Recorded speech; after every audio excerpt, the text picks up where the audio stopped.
Voilà, je me suis dit que avant de commencer à parler avec mes mots à moi, ça serait peut-être bien d'entendre quelques mots d'Antoinette Butte, parce qu'il y a une tonalité dans ce qu'elle propose. Alors je vous lis quelques phrases qui, à mon avis, disent quelque chose d'important pour elle et qui nous permettra de mieux comprendre son cheminement et ses engagements. Voilà. Elle écrit en 73, donc déjà à l'âge de 75 ans, elle écrit « Quelqu'un parle dans l'intimité du silence et l'être humain entre dans le tourment.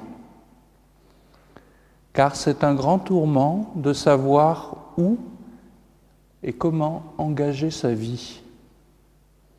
L'amour de Dieu nous presse, mais il faut passer par la nuit de la foi et par l'épreuve du doute. Qui me poussait à tout quitter pour une maison de prière, Dieu ou moi-même? Je redoutais par-dessus tout de créer de mon propre tourment une œuvre de plus, parmi tant d'autres, de sagesse toute humaine, qui se multiplie dans le monde et l'Église, avec l'anarchie encombrante des bonnes intentions. » Voilà, j'arrête là. Il y a plusieurs passages que je vous lirai parce que ça me paraît important de rester en contact avec ces mots à elle. Mais vous voyez, et là je pense au sujet que vous vous êtes donné, à ce cycle sur la spiritualité et l'engagement, elle évoque plusieurs choses. L'importance pour elle du basculement dans la foi, et puis ce basculement ne fait pas tout, et comment on discerne l'engagement qui est attendu de nous.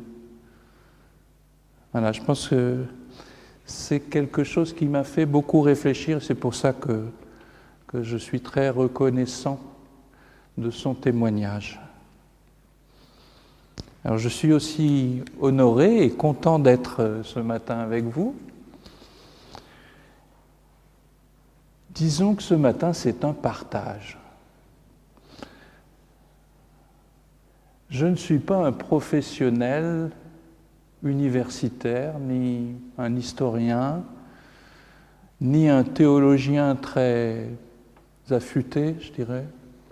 Voilà. Un peu théologien, quand on est pasteur, on est toujours un peu théologien, mais on va dire que la fibre qui m'amène à être pasteur, c'est pas une théologie extrêmement pensée, hein. Vous n'avez pas en face de vous un nouveau Karl Barth, certainement pas. Voilà. Pour moi, ce qui est important de vous dire, c'est qu'au fond, on parle toujours des gens qu'on aborde, et du témoignage des gens qu'on aborde, à partir de qui on est. Ça, c'est un point important. Donc, quelques mots sur moi pour compléter ce qui a été dit tout à l'heure. Effectivement, je suis pasteur.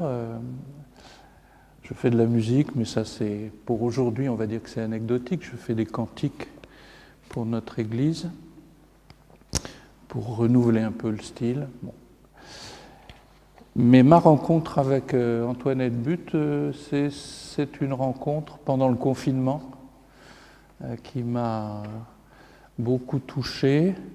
C'est une rencontre livresque, hein, puisque je ne l'ai pas connue.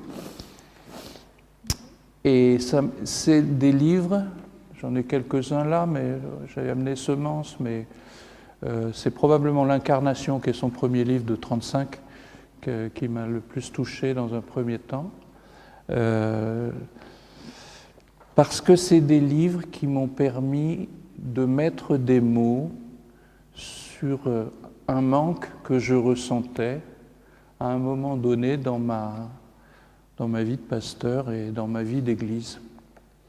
Et permettant de mettre des mots, ça me permettait d'accueillir aussi les choses. Donc j'espère que ce matin, on arrivera à partager ça, en quoi l'expérience d'Antoinette Butte, au-delà de ses engagements particuliers, nous montre et nous interpelle dans notre vie d'Église si nous sommes chrétiens.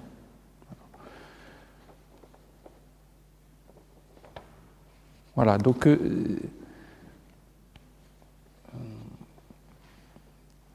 quoi d'autre? Peut-être vous dire que je suis d'origine catholique. Alors j'ai ça en commun avec elle, c'est que j'ai des racines catholiques. Donc elles ne me font pas entièrement, mais c'est vrai que c'est une dimension qui a été la sienne aussi d'avoir un père catholique et qui l'a marqué quand même, qui l'a interpellé. Alors j'en viens au sujet de ce matin, et j'ai appelé ça Antoinette Butte, témoin d'un engagement spirituel au XXe siècle. Ce qui va compter fondamentalement dans la vie d'Antoinette Butte, c'est son basculement dans la foi. C'est-à-dire, elle va passer d'une foi qu'on pourrait dire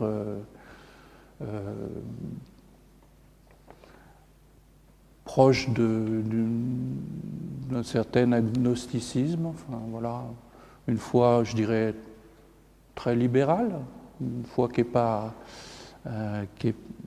pas plus pensée que ça fait partie de sa foi, ça fait partie des apports de son éducation. Elle va passer de ça à une expérience mystique. Enfin, elle parle elle-même d'expérience mystique, je mets toujours ça en parlant d'elle entre guillemets, parce qu'elle fait bien la distinction entre l'expérience mystique et la recherche de mysticisme qu'elle a vue en Église catholique parfois. Voilà. Donc elle fait bien cette différence-là, mais elle va vivre une expérience que d'autres appelleront peut-être effusion de l'esprit, ou que sais-je, ou expérience de la présence de Dieu. Voilà. Elle la vit en 1918, et bon, je reviendrai dans sa biographie sur ce point-là, mais je pense qu'il faut tout de suite dire que dans les notices qu'on a sur sa vie, notamment dans le dictionnaire des protestants, qui est très intéressant, qui est une notice qui est faite par Patrick Cabanel et Pierre Boll, je crois, il est noté ce temps-là, mais étrangement, il est noté à la suite d'une conversation sur le communisme, ce qui n'est pas faux, mais c'est le temps de prière qui a suivi qui a fait qu'elle a vécu une présence réelle de Dieu à ce moment-là, et c'est cette présence-là qui va transformer sa manière d'orienter sa vie. Voilà, donc c'est pas seulement une culture, là on est vraiment dans quelqu'un qui, au-delà de l'éducation et de la culture qui est la sienne, se retrouve confronté à quelque chose qui la dépasse et qui va orienter sa vie en fonction de ça. Et ça va mettre un certain temps, ça va mettre quasiment 8 ans, 8-9 ans pour se décanter, quoi. Mais elle sait qu'elle est engagée, elle ne sait pas encore où va son chemin, mais elle sait qu'elle est engagée, quoi. Voilà, donc ça c'est ce que je tenais à vous dire dans un premier temps. Alors naturellement, il y a des éléments de rencontre, d'éducation qui vont jouer. Il y a des éléments classiques, très humains, qui vont l'amener à ça. Mais il y a la rencontre avec Camille Savary, avec Violette Mouchon, qui sont toutes deux à la Maison Verte à l'époque. Et puis, rencontre avec l'Armée du Salut sur Nancy, qui joue beaucoup, voilà, où elle dit « Je vois la richesse merveilleuse de l'Église protestante, avec toutes ses facettes. » quoi. Mais à un moment, c'est une foi et une conversion qui font le tout de son changement. Et puis, et de son engagement. Et puis la deuxième chose que je voulais dire là-dessus, c'est que l'image qu'on a d'Antoinette Butte, quand on en a encore une, hein, mais souvent liée donc effectivement aux éclaireuses et à la thèse de Pomerol, aux thèses de Pomerol,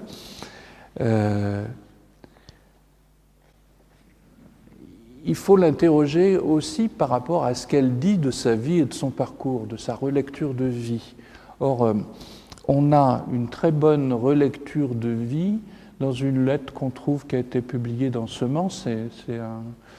C'est un recueil posthume hein, de ces lettres notamment, puis de quelques textes.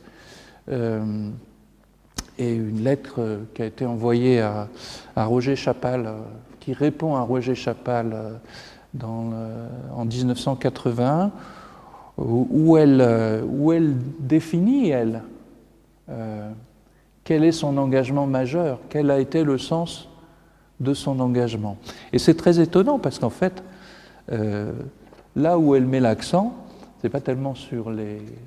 C'est même pas du tout sur les éclaireuses, par exemple, même si elle est restée fondamentalement éclaireuse dans sa personnalité, je dirais, et dans sa démarche, mais c'est pas là-dessus. Pour elle, l'important de ce qu'elle a vécu, c'était son témoignage au sein de l'Église réformée de France. Et elle dit, il fallait apporter ce qui manquait, c'est-à-dire réhabiliter la dimension mystique de l'Église. Vous voyez, il y a un écart là qui se fait. Voilà, c'est pas pour bien comprendre, pour bien faire sentir que l'Église, c'est pas seulement la somme d'associations cultuelles, mais c'est un corps, le corps mystique du Christ.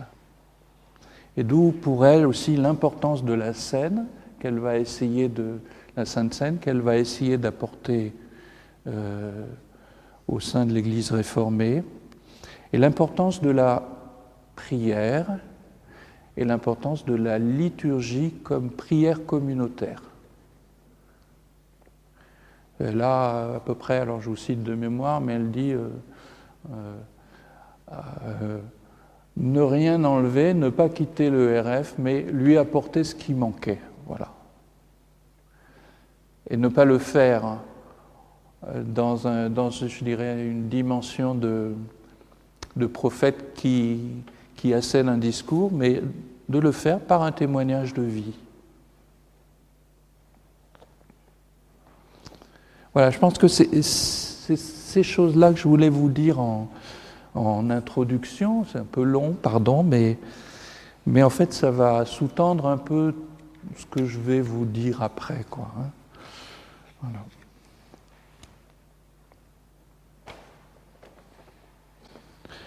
Quelques petites choses encore, je pense que, et on le verra tout à l'heure,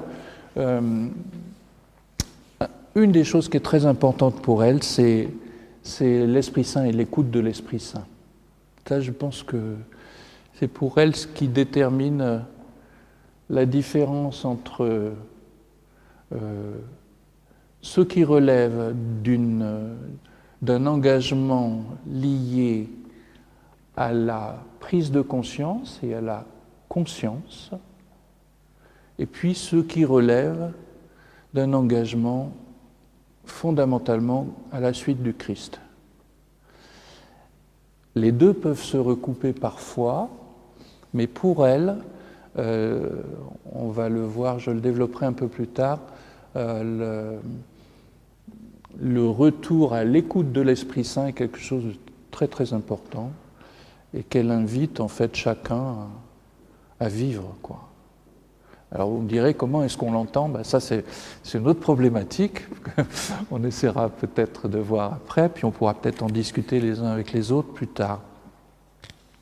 Voilà, mais c'est aussi pour dire que notre conscience, pour revenir à la définition de votre sujet comme étant l'engagement étant la rencontre de qui on est et comme on est forgé avec une prise de conscience en confrontation à la réalité du monde, notre conscience ne nous dit peut-être pas ce que doit être, pas toujours en tous les cas, ce que doit être notre engagement.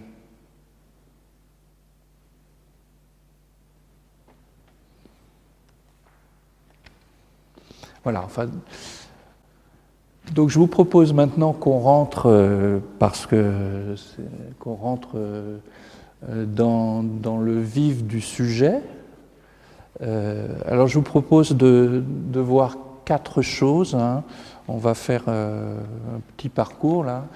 Premièrement, je vous propose d'avoir une biographie, enfin de revisiter la biographie d'Antoinette Butte, puisqu'en fait certains la connaissent, je veux dire, et ont connu tactilement, l'ont rencontrée même. Et puis,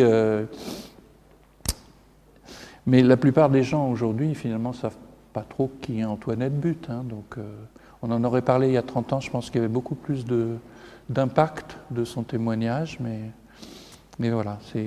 Donc, voir la figure que c'est, voir son parcours. Dans un deuxième temps, je vous propose d'interroger ce fameux trompe-l'œil, de s'approcher de ce trompe-l'œil et d'interroger la dimension d'engagement social d'Antoinette Butte sur la question du scoutisme et sur la question de ce que Pierre Bolle appelle la résistance spirituelle par les thèses de Pomerol. Dans un troisième temps, on cheminera pour voir comment elle articule dans sa vie foi et engagement. Ça me paraît riche d'enseignements pour nous. Comment ça s'articule chez elle. Et puis le quatrième point, qui est un corollaire, mais qui correspond et qui est particulier et bien développé chez elle et dans sa pensée, c'est son approche de la présence chrétienne, de la présence au monde du chrétien et de l'Église. Voilà. Alors, commençons par la dimension biographique.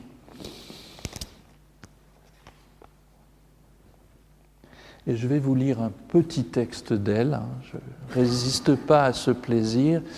Un petit texte qui focalise en fait sur l'important pour elle. L'Évangile dit qu'il faut tout quitter et que c'est ce tout qui est l'Évangile. L'Évangile dit que Dieu donne tout à ceux qui l'appellent et que c'est ce tout qui fait l'Évangile. Mais l'Évangile est-il vivable aujourd'hui ? Il faut le vivre pour le savoir. Voilà. Et j'ai choisi ça parce qu'en fait, son parcours, c'est comment vivre l'Évangile.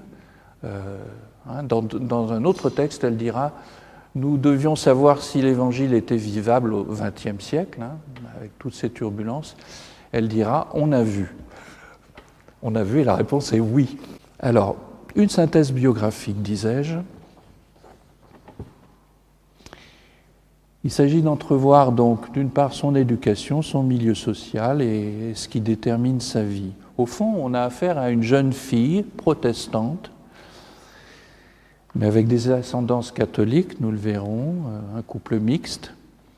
Une jeune fille d'un milieu plutôt bourgeois, pour partie parisien, pour un temps en tous les cas. Voilà. Avec une éducation religieuse, nous le verrons, réformée à tendance libérale, on va dire ça comme ça. Et dans un contexte du début du XXe siècle, où le féminisme émerge à peine, le statut de la femme est sur ce point à questionner, quoi. Et je dirais qu'il y a 3 parties dans sa biographie qu'on peut voir. Il y a d'une part le gros morceau de sa vie de jeune femme, où elle est fondatrice du mouvement des éclaireuses. Alors, elle n'est pas donnée dans les 5 fondatrices, mais on va dire qu'elle fait partie des 6 fondatrices du mouvement des éclaireuses en France. Et puis, donc ça, c'est la première partie, qui va laisser place après à un temps de ce que j'ai appelé le temps des retraites, hein, la retraite de Saint-Germain qu'elle va monter, et puis qui est un lieu d'accueil et de prière. Et puis ce sera la retraite de Pomerol après, à partir de 37, fin 39, 37 pour une des équipières de Saint-Germain, et puis 39 en réalité pour l'ensemble du groupe, quoi. Et qui se formalisera. Alors là, c'est un moment un peu nébuleux, hein, je dirais, c'est où les choses prennent forme et où l'expérience de vie spirituelle est réelle. Et la forme finale en sera la communauté de Pomerol qui prend corps en 1950. Hein. Mais je vais revenir sur ces points maintenant. Voilà, donc Antoinette Butte est née en 1898 à Lunéville, pour ceux qui connaissent, hein, une petite ville pas très loin de Nancy. Voilà. D'un père qui est lorrain, qui est catholique, qui est à l'époque lieutenant au 9e régiment des dragons sur Lunéville, et d'une maman qui est protestante, luthérienne, originaire de Wissembourg, pour ceux qui connaissent, une charmante petite ville du nord de l'Alsace. Voilà. On peut dire qu'entre 1910 et 1914, elle vit une forme de scoutisme informel avec ses sœurs, hein, pendant qu'elles sont en vacances. Et en tous les cas, la découverte du scoutisme va être quelque chose pour elle d'assez naturel. Hein. Le scoutisme est assez récent, hein, même pour les hommes. Et à partir de 1913... En fait, Antoinette Butte est en pension sur la rue de Lisbonne, dans le 8e arrondissement à Paris. Elle fréquente l'église réformée du Saint-Esprit. Voilà. Voilà. Et elle a une instruction religieuse avec le pasteur Samuel Dieny. Voilà. Donc, et puis après, il y a on la retrouve à Saumur pour un temps, puisque son père est là-bas. Voilà. En 1914, c'est la déclaration de guerre. Son père va mourir dès 1914, dès septembre. Voilà. Et on va dire que de 1915 à 1922, elle fréquente beaucoup le foyer de jeunes filles de la rue de Naples, mais elle est aussi en lien et surtout avec la Maison Verte, rue Marcadet. Voilà, donc rue de Naples, il y a déjà un début de scoutisme qui est en train de naître, qui ne porte pas ce nom-là, mais qui est probablement une des premières troupes ou première section, enfin premier groupe en tous les cas, qui utilise la dynamique des éclaireuses sans porter ce nom-là. Un groupe qui a été créé par Elisabeth Fuchs. Et puis en 1916, à la demande de la Maison Verte, à la demande de Camille Savary, qui est responsable de la Maison Verte, Antoinette Butte crée une première troupe, hein, en 1916, c'est ce qu'elle raconte dans ses mémoires, enfin dans un document qu'on lui a demandé en 1980. Voilà. Elle revient sur cette période. Elle adapte un livre qui s'appelle Le système des patrouilles de Roland Phillips. Et puis elle fait le premier manuel. elle compose sur cette base-là le premier manuel des éclaireuses, en fait, voilà, qui date de pendant la guerre, on ne sait pas trop quelle date, mais elle explique qu'elle le fait sous les bombardements, donc de 14-18. Voilà. Donc ça dit quelque chose d'une implication. C'est probablement elle, en tous les cas elle, et peut-être Violette Mouchon aussi, qui institue la cape, le costume brun, les insignes, la promesse, enfin, voilà, tout ce qui est constitutif des premiers temps de la première période des éclaireuses, quoi, en fait, et du manuel des éclaireuses. Voilà, elle est aussi encouragée et conseillée en partie par Jean Becbédé, qui lui est éclaireur unioniste côté masculin. Et donc, je le disais, elle rédige le premier manuel. Voilà. Et elle va être responsable, on en a des traces dans les premiers congrès de la Fédération des éclaireuses, elle va être responsable de la réédition du premier manuel, donc c'est clair que son rôle est clairement avéré là. Hein. Donc, voilà. Donc il y a une vraie implication. Et dans ce cadre de vie d'éclaireuse, elle est aussi, elle vit sa conversion avec des gens qui l'accompagnent, hein, au niveau de la Maison Verte, hein, et à Nemours, près de Paris, où elle est avec Camille Savary et Violette Mouchon, et des enfants évacués de la capitale. Alors, elle va vivre un temps de prière qui sera son temps de conversion. Voilà.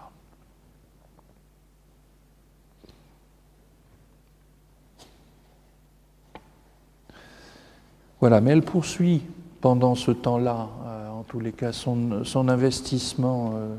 Donc ça, c'est en 1918. 1919, elle est à la création d'une section au lycée Victor Duruy,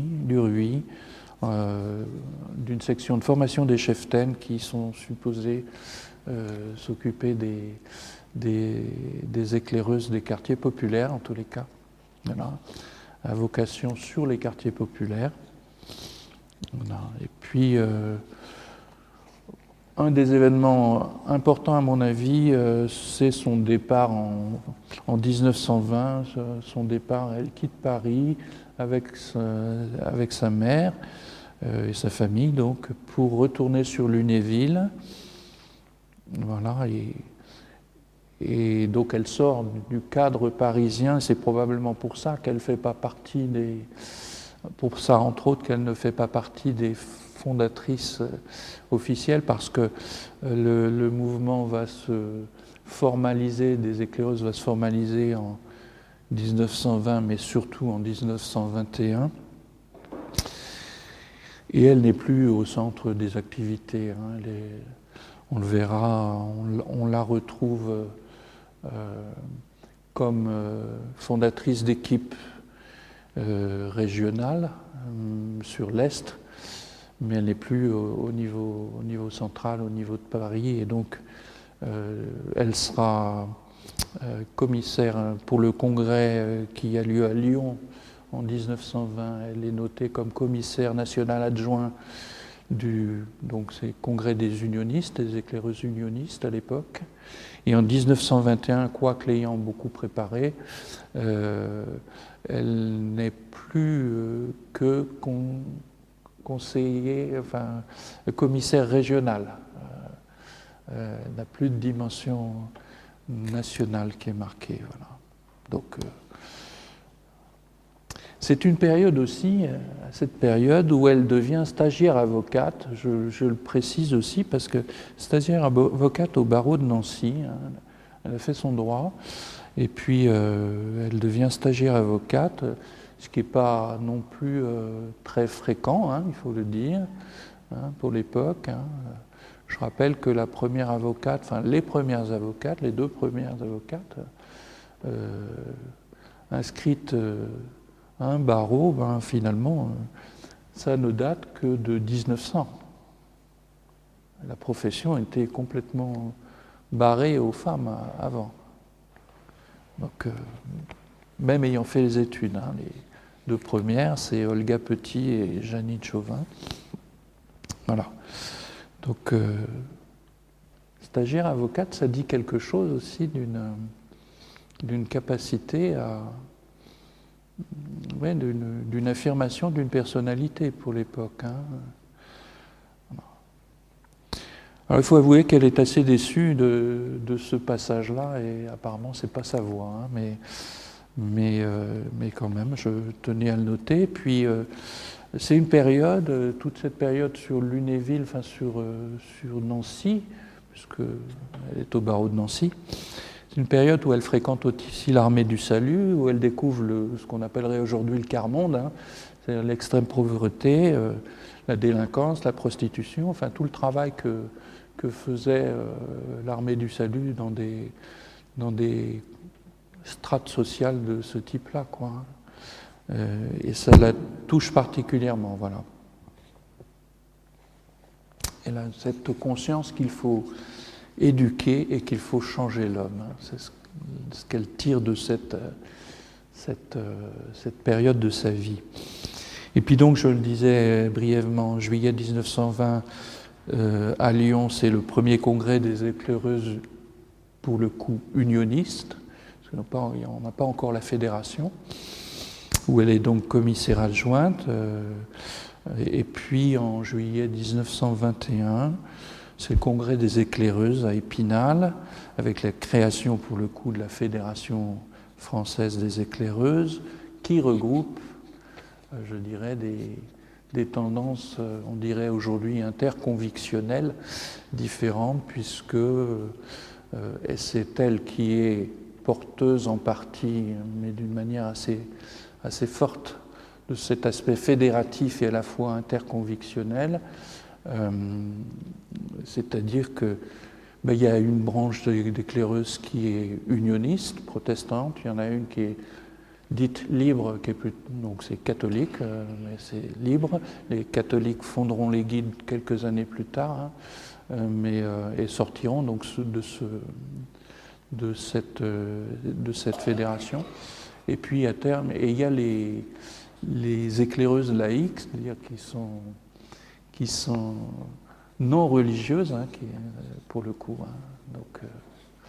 Donc elle a œuvré pour une position qui n'était pas forcément celle des instances unionistes ou de l'Union des jeunes filles chrétiennes, hein, qui aurait préféré plutôt une identification protestante.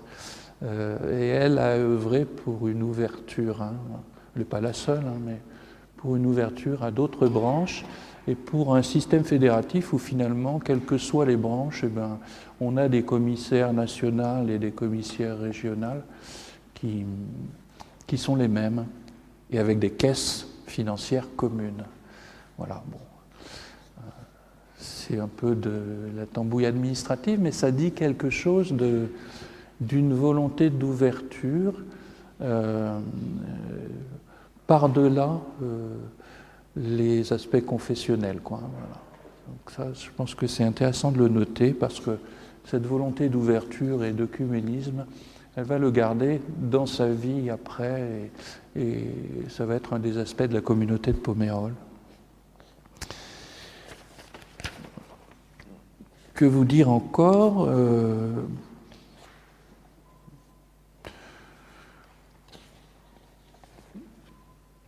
Le point qui est important et qui va peut-être expliquer aussi pourquoi elle disparaît des radars des fondatrices, c'est qu'en 1922, donc là, il est clair qu'elle est déjà partie dans l'Est, hein, elle est partie sur Nancy, mais en 1922, elle tombe malade d'épuisement, et comme me disait la prieure actuelle, sœur Marthe Elisabeth, pourrait assimiler ça à un burn-out. Voilà. Elle tombe malade et elle reste au repos complet pendant 2 ans.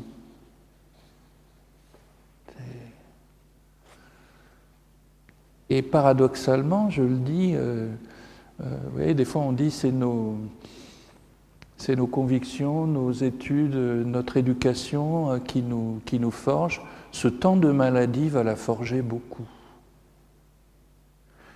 C'est un temps où en fait c'est un temps de repos forcé, où elle va méditer la parole, où elle va lire la documentation des veilleurs qui se crée en 23. Donc son burn-out c'est 1922-1924, enfin elle en sort en 24.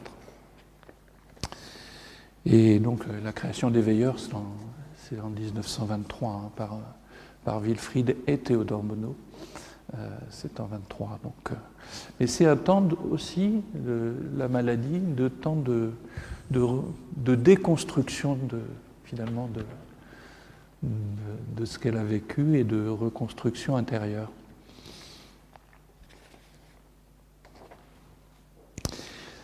Et puis en 1924, elle revient sur Paris, appelée, je crois, par René Sinclair, il me semble. Et puis, donc, elle reprend des activités un peu frénétiques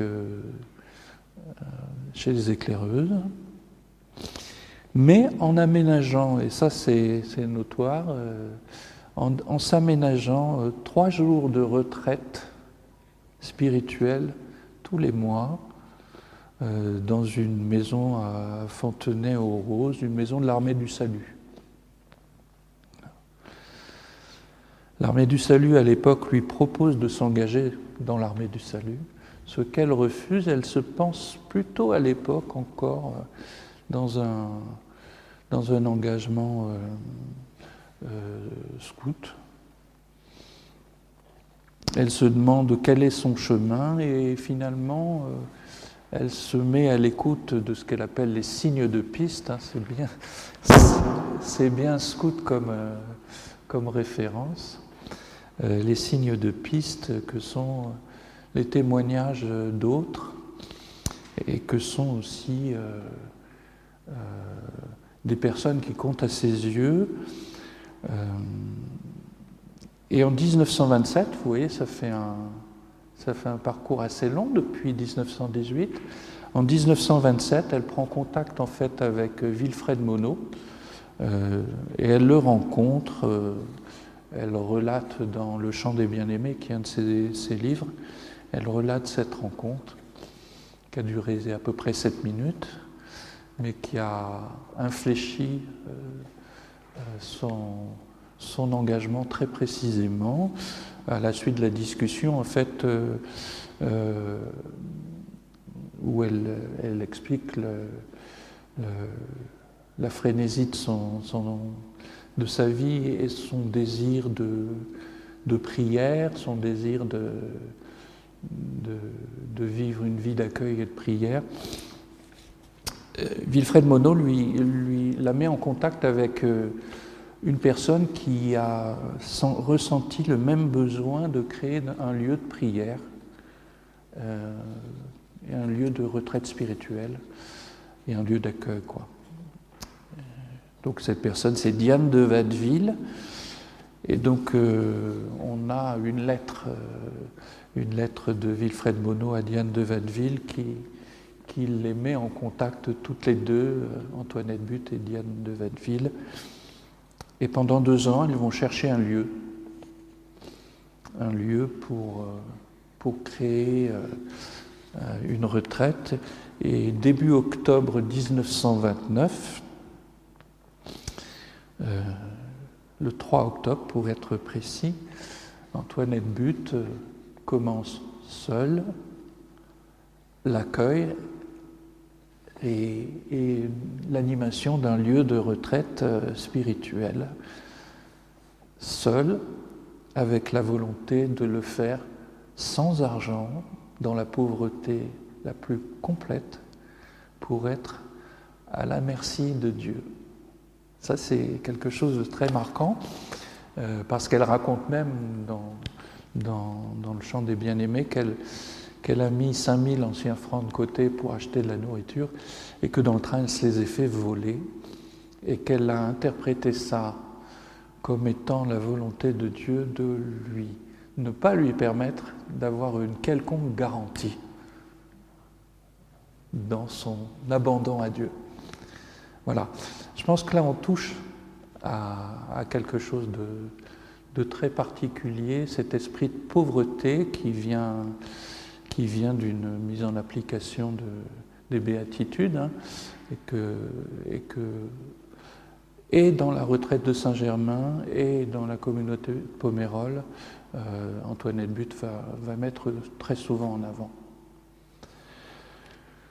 Voilà, je vais un peu plus rapidement parce que le temps avance.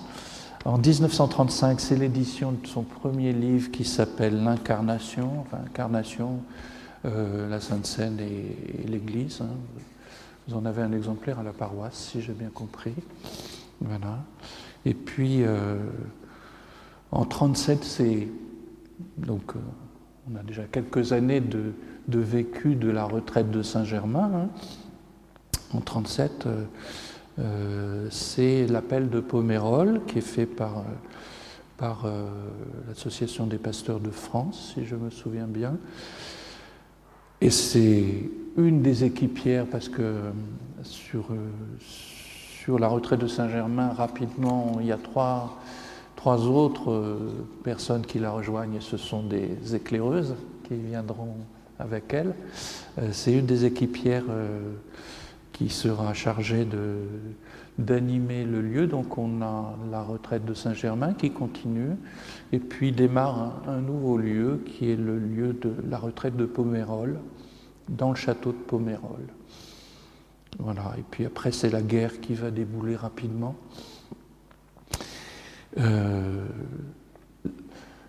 Saint-Germain-en-Laye, enfin le lieu, la maison de Saint-Germain-en-Laye va être réquisitionnée, et donc la retraite, enfin, les retraitantes de Saint-Germain vont aller, dont Antoinette But va aller sur Pomerol, et par ailleurs Jeanne Tandil, notamment, qui est la personne qui anime Pomerol, et d'une manière générale, les trois amis à Antoinette But vont être réquisitionnées aussi, parce que certaines sont infirmières, et dans le cadre de la guerre qui commence également, les éclaireuses vont avoir un rôle pour épauler les personnes, notamment pour les réfugiés, enfin, etc.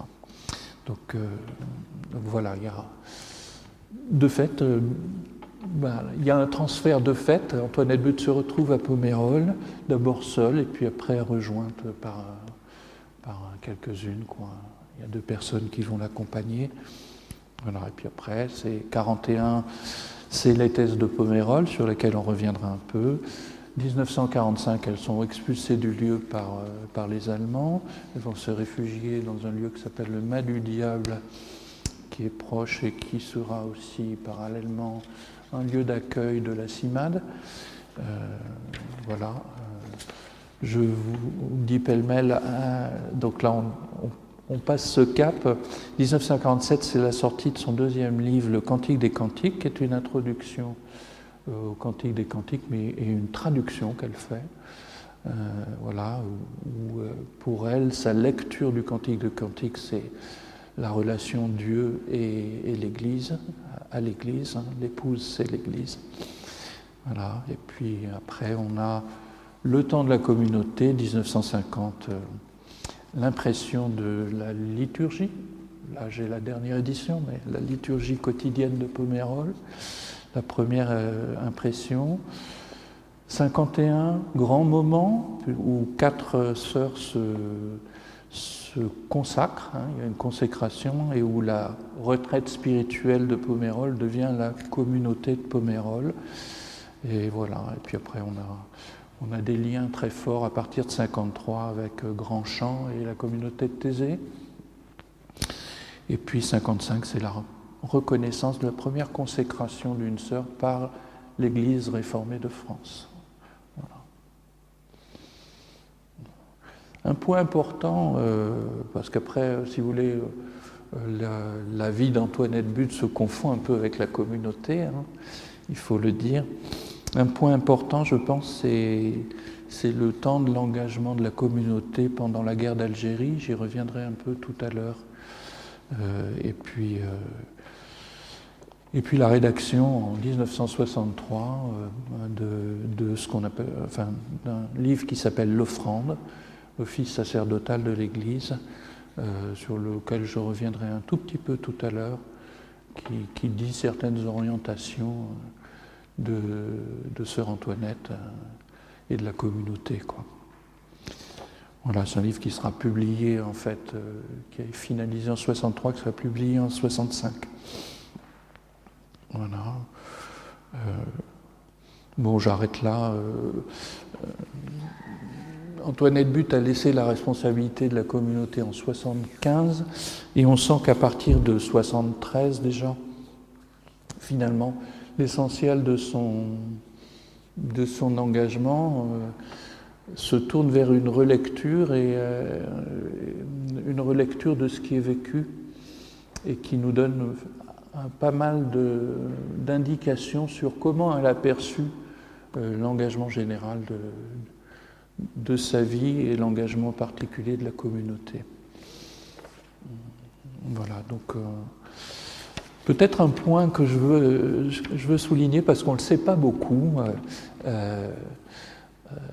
On connaît les veilleurs et on connaît, vous connaissez peut-être les abbayères, qui est le lieu de rencontre des veilleurs. En fait, c'est le lieu où Daniel Bourguet a été très longtemps, a vécu très longtemps. Daniel Bourguet, ça vous dit quelque chose? Non. C'est un pasteur ermite protestant, voilà, qui a une grande, je dirais, une grande spiritualité, et qui a vécu aux abbayères longtemps, et qui recevait notamment les veilleurs, entre autres. Donc, le lieu des abbayères est un lieu que les sœurs de Pomerol ont habité pendant un temps. Voilà, c'était un des deux lieux où elles ont un peu essaimé un début de communauté. Voilà. Donc, en 80, elles font de ce lieu un lieu de silence où on retrouve quasiment, la chapelle, c'est à l'identique, ou quasiment à l'identique, celle qu'on trouve à Pomerol, quoi. Voilà. Pour finir, donc, dire qu'Antoinette But est décédée en 86, le 30 avril, à l'âge de 88 ans, et puis que donc sont parues des lettres qui nous donnent beaucoup d'indications, tout un recueil posthume de lettres et de textes que les sœurs ont édité, sœurs de Pomerol ont édité en 89. Voilà.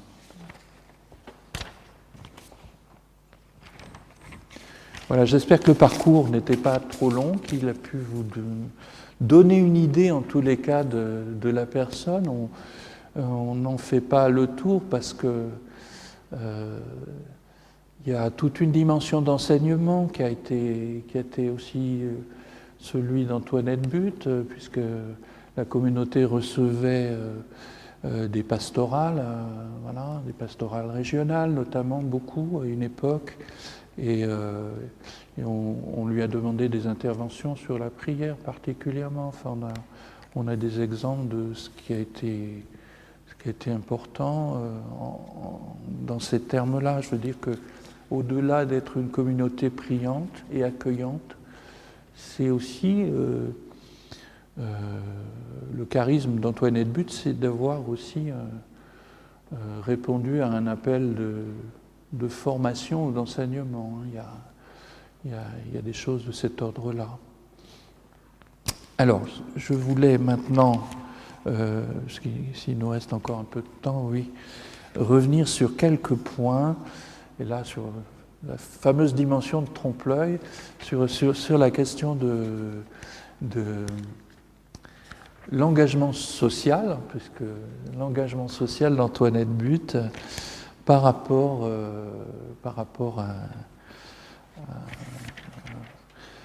à la question des éclaireuses et puis par rapport aux thèses de Pomerol. Pourquoi par rapport à la question des éclaireuses? Parce que dans ce très bon opuscule, enfin ce très bon numéro 143 de 1997 du Bulletin des sociétés de l'histoire du protestantisme français, vous avez deux articles notamment qui portent sur les éclaireuses, enfin le début des éclaireuses et la dimension éventuellement sociale, l'implication sociale. Geneviève Poujol écrit un article là-dessus. Et de même, vous avez Anne-Sophie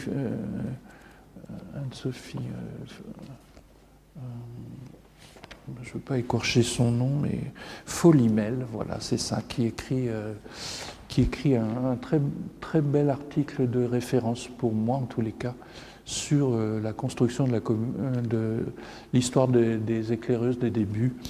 Donc la question est de savoir si Antoinette Butte a, par le biais des éclaireuses, d'une certaine manière, vécu un engagement social, un engagement qui serait un engagement je dirais, d'émancipation de la femme, parce que c'est une des questions que se posent en fait les sociologues, en l'occurrence, en quoi les éclaireuses ont eu un rôle d'émancipation de la femme, et moi je rajouterais aussi émancipation des classes sociales défavorisées. Voilà. Et l'appliquant Antoinette Butte, est-ce qu'elle a eu conscience de ça? C'est une question un peu compliquée, parce qu'on a peu d'éléments là-dessus. Alors on a manifestement des éléments comme quoi les éclaireuses ont été un facteur d'émancipation, ça c'est, je pense, c'est incontestable, puisque ça a quand même, le mouvement a compté dans ses rangs des jeunes femmes qui sont devenues des actrices parfois d'un certain féminisme. Alors il faudrait recontextualiser les choses, hein, c'est sûr, mais je pense à Francine Dumas par exemple. Donc on a des figures importantes de cette époque-là. Donc c'est indéniable que le mouvement des éclaireuses a joué, a joué sur ce plan-là. Et puis alors sur la dimension sociale, peut-être se rappeler qu'effectivement la section du lycée Victor Duruy, là, manifestement, c'était des jeunes bourgeoises qu'allaient chercher, entre guillemets, dans les milieux défavorisés, des équipières. Et donc il y a un lien, et ça, quand elle parle quand elle fait le tour de ces années qu'elle a passées chez les éclaireuses, il est clair et pour les éclaireuses, il est clair qu'Antoinette Butte a senti la pertinence de cet engagement, parce qu'il n'y avait plus de barrière entre les bourgeoises et puis les jeunes filles des milieux populaires, quoi. Donc il y avait une dimension d'éducation aussi. Alors bon, après, dans quelle mesure on était sorti du patronage, ça, c'est pas si clair que ça. Enfin, il faudrait vraiment un spécialiste pour pouvoir le dire, mais il y avait quand même des choses qui étaient très classiques dans l'apprentissage. Mais il y avait une volonté d'éducation et d'autonomisation qui était qui était pertinente, manifestement. Voilà, donc je pense qu'Antoinette Butte l'a senti. Est-ce qu'elle l'a vécu comme un engagement personnel dans ce créneau-là? J'en suis pas sûr. Voilà. En tous les cas, je n'ai pas trouvé de documents permettant de l'affirmer pleinement. Voilà. Anne-Sophie Folimel fait un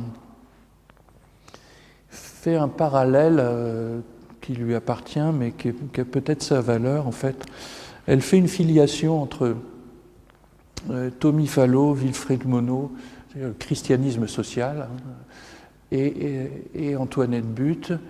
Et d'une certaine manière, pour elle, à minima, le christianisme social s'est incarné dans le mouvement des éclaireuses. Donc il est, on peut dire que pour partie, en tous les cas, il y a une action émancipatrice et sociale réelle dans l'engagement d'Antoinette Butte dans le scoutisme.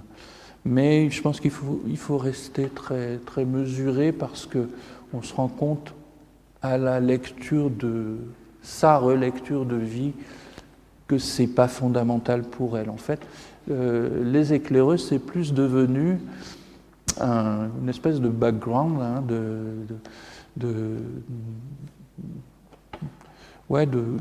culture qui l'a forgé, quoi, et qui l'a forgé après dans sa vie communautaire. Il y a beaucoup de choses qui sont proches des éclaireuses, même qui ont été reprises par exemple, sur la manière un peu spartiate de vie à Pomerol. Je pense qu'il y a cette dimension-là. Voilà, mais penser que c'était un engagement fondamentalement social pour elle, je ne suis pas sûr qu'on puisse aller jusque-là. Et puis, il y a les thèses de Pomerol. Alors, je trouve ça extrêmement intéressant, la question des thèses de Pomerol, parce que, et là, je vais m'appuyer sur les travaux particulièrement de Patrick Cabanel, qui a écrit un livre extrêmement bien documenté qui s'appelle « De la paix aux résistances », qui est un document très, très ajusté, je trouve, sur cette période-là, sur l'implication des protestants dans la résistance spirituelle. Il y a aussi d'autres sources. Pierre Boll a participé à des livres communs et à des séminaires où c'est aussi beaucoup abordé. Mais bon, là, pour le coup, on a de la documentation pour questionner le rapport d'Antoinette Butte aux thèses de Pomerol. Alors, les thèses de Pomerol, je vais essayer de faire vite parce que je suis déjà en retard. Mais les thèses de Pomerol, c'est quoi? C'est en fait un texte qui est issu d'une rencontre les 16 et 17 septembre 1941 à Pomerol, donc sur le lieu de vie de la retraite de Pomerol. Donc c'est, on va dire, une quinzaine de pasteurs, plus quelques laïcs, donc Suzanne de Dietrich, Madeleine Barrault, qui est pour moi une figure de la résistance et d'une forme de résistance spirituelle et la figure de la CIMAD, donc par excellence. Madeleine Barrault, il y a quelques laïcs, plus quelques pasteurs, donc le pasteur Visserhoeft, qui est le pasteur néerlandais responsable qui sera le Conseil œcuménique des Églises. Donc un certain nombre de pasteurs qui sont réunis là et de responsables de la Fédé qui sont réunis en fait pour essayer de porter une parole et pour l'Église, une parole qui soit une parole confessante, une parole qui dise en fait une réaction qui disent à la fois l'indépendance de l'Église, l'indépendance théologique de l'Église par rapport à l'État, donc par rapport à Vichy, et qui disent le rejet en fait, de la politique antisémite de l'État de Vichy. Voilà. Donc on a déjà eu en octobre 40 le statut des Juifs, en mars 41 la création d'un commissariat aux questions juives. Voilà, il y a un certain nombre de choses qui se vivent déjà, qui sont importantes. Il y a des internements dans les camps. Enfin, voilà. Donc, et on a peu de réactions à l'époque de nos églises. Hein. On a une lettre de Bogner à Darlan, une lettre de Bogner au grand rabbin de France. Alors là, ce sont des lettres privées. Une a été rendue publique, mais les démarches de Bogner sont plutôt d'ordre privé. Alors Marc Bogner, hein, c'est à la fois le président de l'Église réformée de France et puis c'est aussi le président de la Fédération protestante de France. Donc c'est la figure emblématique des institutions protestantes. Voilà. Donc ces thèses, en fait, elles ont un contexte politique, elles ont aussi un contexte théologique. Hein. Ces thèses, en tous les cas, la volonté de les édicter, d'un point de vue théologique, c'est l'influence de Karl Barth qui joue beaucoup, et la déclaration qui a été faite, qu'on appelle depuis 1934, la déclaration de Barmen, qui a été faite pour les églises allemandes, hein, qui ont posé un peu les mêmes choses en disant l'Église confessante, en tous les cas, a posé le fait que l'Église n'était pas à la solde de l'État, quoi, pour faire court. Et puis donc, le contexte, c'est aussi qu'à Pomerol doit avoir lieu ce qu'on appelle le congrès de la Post-Fédé. La Post-Fédé, c'est un organe... c'est un organisme qui regroupe des anciens de la fédération, des universitaires, des protestants, des chrétiens universitaires. Et donc, c'est devenu, il y a un cycle de formation, il y a des rencontres régulières. Et donc, il y a une rencontre qui est prévue entre le 18 et le 21 septembre, et le 16 et 17 septembre. Il est décidé par le pasteur Wissert Hooft et Marc Bogner, et non pas Madeleine Barrault, contrairement à ce que certains disent. Une invitation est lancée pour se retrouver les 16 et 17 à quelques personnes, une vingtaine de personnes, dont essentiellement des pasteurs, plus, je vous le disais, Suzanne de Dietrich et Madeleine Barrault, et aussi... un autre laïc, Henri Clavier, je crois. Voilà. Et une invitation pour réfléchir dans une dimension œcuménique comment, en fait, les églises protestantes pourraient avoir une position en face de la réalité qui se vit, notamment de la réalité du statut des Juifs en France. Voilà. Et cette thèse, alors en théorie, Marc Bogner devait être présent pour cette thèse, mais Marc Bogner est aussi, en fait, est aussi membre du Conseil national de la Révolution nationale. Donc il est membre à Vichy, on va dire, du conseil qu'a mis en place le gouvernement de Vichy. Et donc, il se trouve que Marc Bogner ne va pas pouvoir venir à cette réunion du 16 et du 17, et les pasteurs réunis et les quelques laïcs vont décider de faire un texte expliquant à la fois que par nature, enfin de façon théologique, que l'Église est indépendante de l'État, que l'Église est aussi là pour poser une parole quand l'État n'est plus poser une parole prophétique, quand l'État n'est plus, ne respecte pas en fait l'éthique chrétienne, enfin, et l'Évangile, et fort de ça, tout un développement qui est fait sur le rejet de la politique de Vichy, très clairement. Voilà. Donc ce sont des thèses qui sont signées par peu de monde, enfin en tous les cas qui concernent quelques pasteurs, 16 pasteurs je crois, et quelques laïcs. Et dans les gens qui vont signer, dans les gens qui ne vont pas signer, je pense que c'est plus important de le dire, il y aura le pasteur Wisterhoff ne va pas signer parce que lui, il n'est pas de l'Église française, donc c'est un peu compliqué. Mais il y aura notamment Henri Hébrard, qui est un pasteur très connu à l'époque, puisque c'est un des pasteurs qui a été brigadier de la Drôme, du réveil de la Drôme, et qui est à l'époque aussi très proche de Böckner, très proche de Vichy, donc lui il ne va pas signer ces thèses de Pomerol.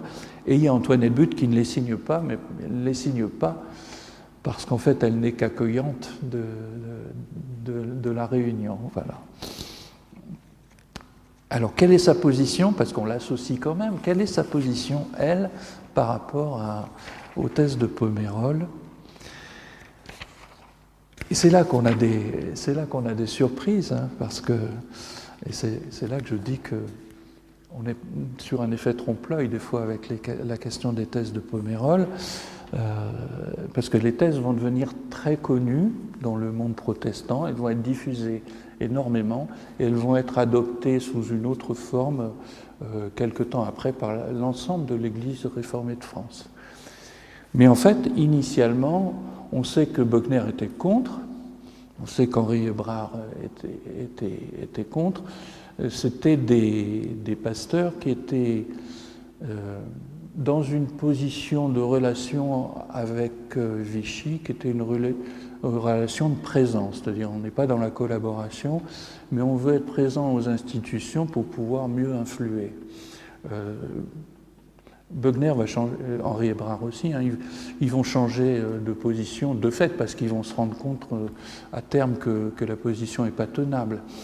Mais pendant un certain temps, encore quelques mois, ils essayent de tenir cette position-là qui est un peu une position d'équilibre, essayer d'influencer l'institution, quoi, essayer d'influencer l'État par une présence dans les structures. Donc Böckner est contre. C'est très clair que Henri Hébrard n'est pas pour. Il est à la Légion des anciens, enfin des combattants, donc il porte la francisque, hein, donc c'est pas. Il est plutôt proche de Vichy. Après, il va s'en détacher, hein, mais il y a tout un temps où il est relativement proche. Et alors, Antoine Helbut, on se pose la question quand même.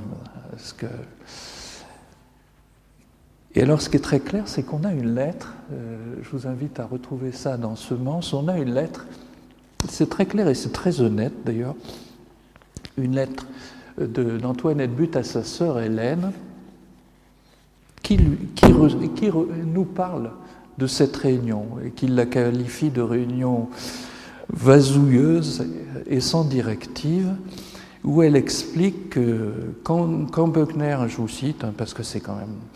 Quand Böckner est venu, à la fin du congrès de la Post-Fédé, enfin je vous passe les détails, j'ai vu qu'il était contre, dit-elle, les thèses, donc, et elle dit, moi aussi, voilà, elle dit, Hébrard n'était pas pour, et elle dit, moi je pensais comme Hébrard. Donc il est clair que Antoine Helbut n'a pas soutenu en réalité les thèses de Pomerol, comme certains nous le disent des fois, hein, parce qu'elle a un regard particulier sur les thèses. Pardon. Parce qu'en fait, son propos, alors c'est pas un propos politique du tout, c'est un propos de neutralité constante. Pour elle, la lecture du chapitre 13 de l'Épître aux Romains et même le commentaire qu'en fait Barth, ce qui est quand même, je pense que Barth doit se retourner dans sa tombe s'il a lu ça, mais le commentaire qu'en fait Barth pour elle dit que finalement la position qu'on doit avoir, c'est une position de neutralité. En tous les cas, son engagement à elle, et je pense qu'il faut l'entendre comme ça, son engagement est un engagement à pouvoir accueillir tous. Et pouvoir accueillir tous, elle explique dans la fin de sa lettre, la même lettre à sa sœur, que finalement ce qu'elle apprécie, c'est que dans le village, le plus gaulliste et le plus pétainiste, finalement, apprécie l'accueil que fait Pomerol. Elle dit ce qui est important, c'est cette neutralité-là, en fait. Elle a besoin pour que la vocation qu'elle veut vivre et son engagement tiennent, elle a besoin que la neutralité politique soit de mise. Alors ça peut être contestable, hein, mais en tous les cas, il faut l'entendre. Je pense que c'est important d'entendre que, d'une part, peut-être que l'acuité politique d'une personne spirituelle n'est pas toujours aussi évidente que ça. Hein, et puis peut-être tout simplement qu'une vocation n'implique pas forcément les mêmes engagements qu'une autre. Voilà. Et sa vocation, très clairement, si elle veut être pleine et entière sur ce qu'elle a défini et sur ce que l'appel que Dieu lui a fait sentir, ne passe pas, en tous les cas, par une implication politique. Donc ça nous éloigne en fait de l'image qu'on peut avoir d'une Antoinette Butte proche des thèses de Pomerol. À la lecture de cette lettre qu'elle adresse à sa sœur, il est clair qu'elle n'y était pas vraiment favorable, et que de toute façon, elle était pour une neutralité politique. Et on va retrouver ça aussi sur la guerre d'Algérie plus tard. J'en dirai quelques mots un peu plus tard sur l'engagement dans la guerre d'Algérie. Sur l'articulation entre foi et engagement et sur la présence au monde. Voilà, je vais essayer de faire très court. Je vous lis un petit texte avant qu'elle écrit. Ce qui caractérise le chrétien, ce ne sont pas ses activités. Les non-croyants en font autant que lui et de meilleur. Le propre du chrétien n'est pas non plus la vertu ni l'engagement, mais la foi et la prière. Amour de Dieu et dépendance, c'est ici l'œuvre de l'Église dans le monde. C'est son service essentiel. Le reste n'est que conséquence. Alors très rapidement, comment elle articule la foi et l'engagement ? Je passe sur son expérience qui l'a fait bouger, je passe sur l'importance qu'a Wilfred Monod dans son orientation finale, c'est très clair, hein. C'est-à-dire que pour elle, elle a la révélation en tous les cas d'un appel qui sera un appel radical, qui sera une consécration, elle tient beaucoup au terme, consécration. Et après, la dimension que ça prend, c'est peut-être les autres qui lui donnent l'appel. Là, en l'occurrence, c'est Monod, c'est très clair, c'est Monod qui va orienter son appel. Quelques mots sur il faudrait dire quand même quelques mots sur son approche théologique, mais bon.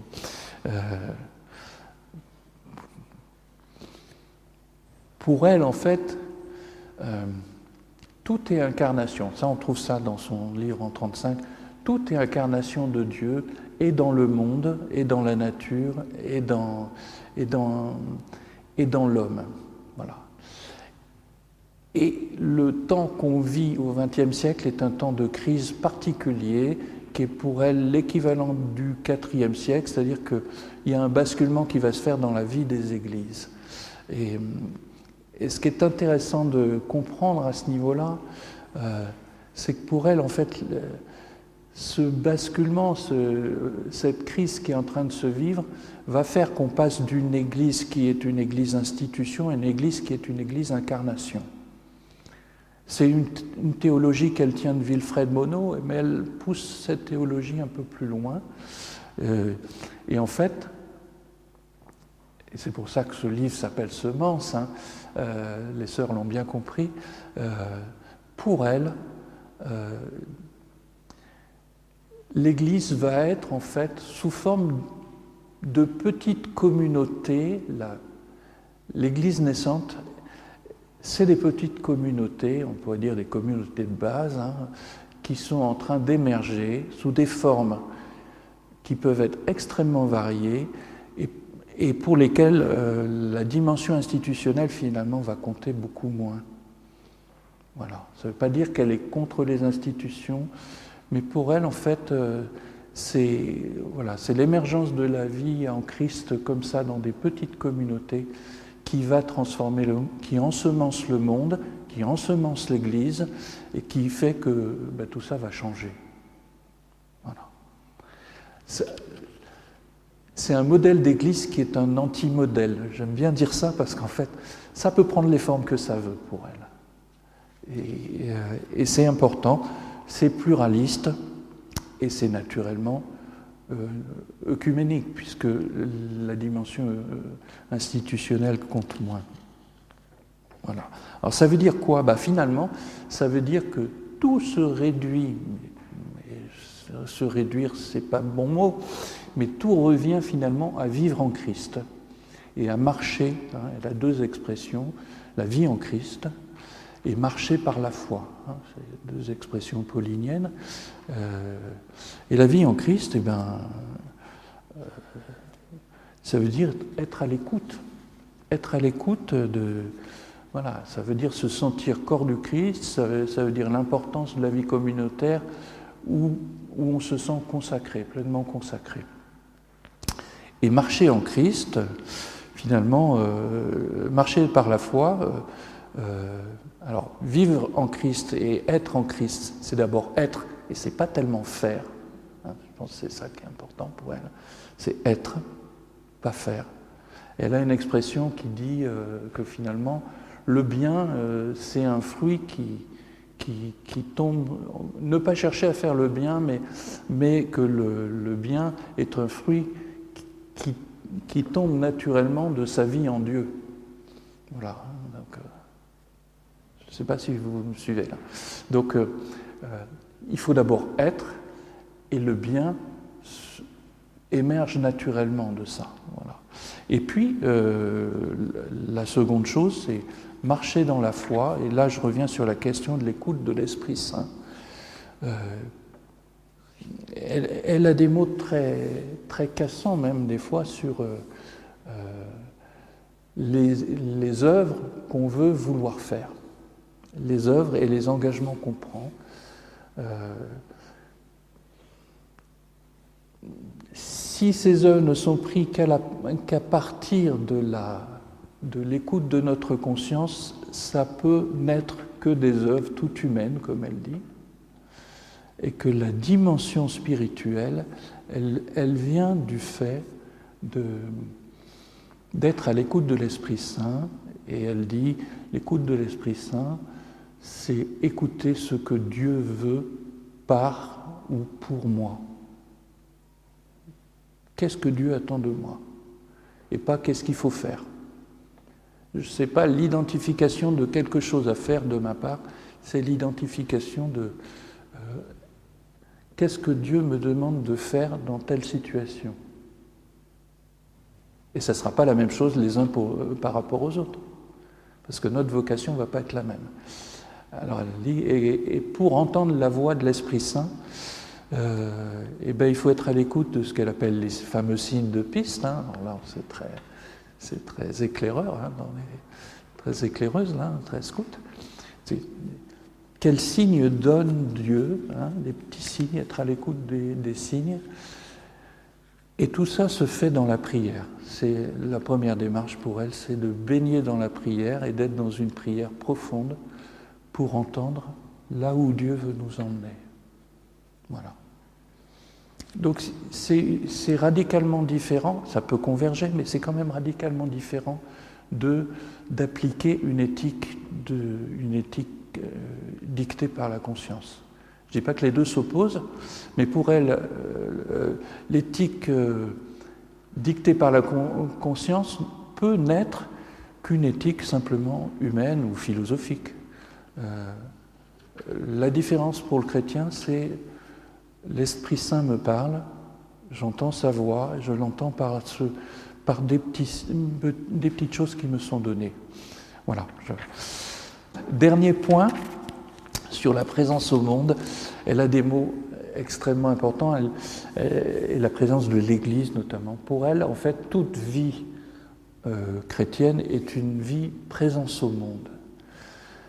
Et ce que vont vivre les sœurs communautairement, c'est effectivement une présence au monde. On accueille, c'est un accueil inconditionnel, et c'est avoir un lieu, être un lieu de prière, de ressourcement pour ceux qui viennent. Donc ça, c'est quelque chose de très important. On va retrouver la même chose à Grandchamp, on va retrouver la même chose chez les diaconesses de Reuilly, à Thésée aussi. À Thésée, il y a plus de bruit, enfin, bon, bref, c'est plus pour les jeunes, mais c'est toujours la même démarche. Accueil inconditionnel et lieu de prière où les gens sentent qu'il se vit autre chose. Et elle fait la différence entre la présence au monde et la fausse présence au monde. Elle dit pour l'Église, il y a une fausse présence au monde. Alors la fausse présence au monde, c'est quelque chose qui a été déjà développé dans les mêmes temps par Jacques Ellul, hein, où il explique qu'il y a une fausse présence au monde par rapport à l'amour du prochain, et où il s'oppose à Ricoeur là-dessus, Ricoeur expliquant que l'amour du prochain peut passer par les institutions, ce qu'il appelle le socius, et Ellul expliquant à demi-mot que c'est pas possible parce que justement l'institution fait barrage à la rencontre. Bon, donc il y a tout un débat que vous trouvez entre Ellul et Ricoeur sur ces questions. Et le positionnement d'Antoinette But, alors il est autre en fait. C'est qu'elle dit qu'il y a une présence à bas prix. Elle n'est pas contre l'idée de Ricoeur, hein, mais elle dit que les églises doivent faire attention à ne pas avoir une présence à bas prix. Voilà.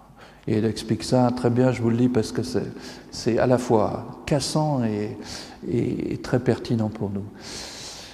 Il y a une présence à bas prix qui peut se vivre avec les hommes. C'est souvent une forme assez basse de compagnonnage non désintéressé. On se mêle au monde pour l'influencer. On en épouse sa pensée, ses mœurs, son comportement. Mais qu'a-t-on à lui offrir qu'il n'est déjà ? Elle cite, si le sel perd sa saveur, à quoi sert-il ? Voilà. Et donc, quelque part, elle nous invite en tant qu'Église à se poser la question très sérieusement de quelle est notre présence au monde aujourd'hui ? Présence à tout prix ? Présence à quel prix ? Voilà. Je trouve que sur ces questions-là, la radicalité de l'engagement qu'elle a vécu, choix de pauvreté, etc., nous interpelle énormément sur notre vie d'Église. Et alors sur la question de notre présence au monde, je trouve que parfois, on a quand même l'impression qu'on est un petit peu dans la présence à bas prix dans nos églises. Voilà, j'arrête là, j'aurais encore des choses à vous dire, mais bon, voilà.